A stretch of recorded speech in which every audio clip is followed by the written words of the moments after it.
ఇక డీటెయిల్స్ చూస్తే రాష్ట్ర ముఖ్యమంత్రి వైఎస్ జగన్మోహన్ రెడ్డి చేపడుతున్న మేమంతా సిద్ధం బస్సు యాత్ర బుధవారం నాటికి 22వ రోజుకి చేరుకుంది. శ్రీకాకుళం జిల్లాకు చేరుకున్న సీఎం జగన్ బస్సు యాత్రకు ప్రజలు అడుగడుగున బ్రహ్మరథం పడుతూ అపూర్వ స్వాగతం పలుకుతున్నారు. ఈ సందర్భంగానే శ్రీకాకుళం జిల్లాలోని కూటమికి షాక్ నిస్తూ టీడీపీ, జనసేన, బీజేపీ పార్టీలకు చెందిన కలక నేతలు వైసీపీలో చేరారు. ఇక ఈ సందర్భంగానే సీఎం జగన్ సమక్షంలో టీడీపీ నేత, మహిళా కమిషన్ మాజీ సభ్యురాలు శ్రీవాణి, హిరమండలం మాజీ జెడ్పీటీసీ లక్ష్మణరావు, పలాస మాజీ ఎమ్మెల్యే కొర్ల భారతి, ఆమె కుమార్తె శిరీషలు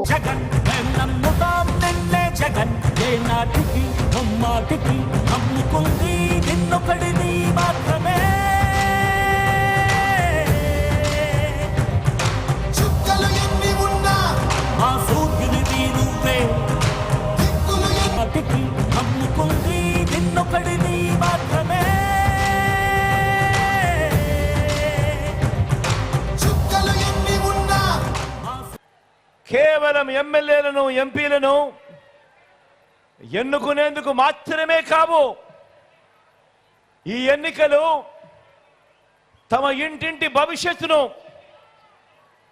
తమకు అందుతా ఉన్న పథకాలను, ఇంటికే వచ్చే పౌర సేవలను, వాటి భవిష్యత్తును, తమ పిల్లల భవిష్యత్తును రాబోయే 5 ఏళ్ళు కాపాడుకోవాల్సిన అవసరాన్ని గుర్తించిన ప్రజలంతా అడ్డు తగులుతా ఉన్న పెత్తందారుల మీద, ఆ కౌరవ సైన్యం మీద, ఆ నారా సైన్యానికి బుద్ధి చెప్పడానికి సిద్ధం సిద్ధం సిద్ధం అని అడుగులు వేస్తా ఉన్నా ఓ ప్రజా సైన్యం ఈరోజు నా కళ్ళ ఎదుట కనిపిస్తా ఉంది. ఈరోజు చంద్రబాబు వెనకాల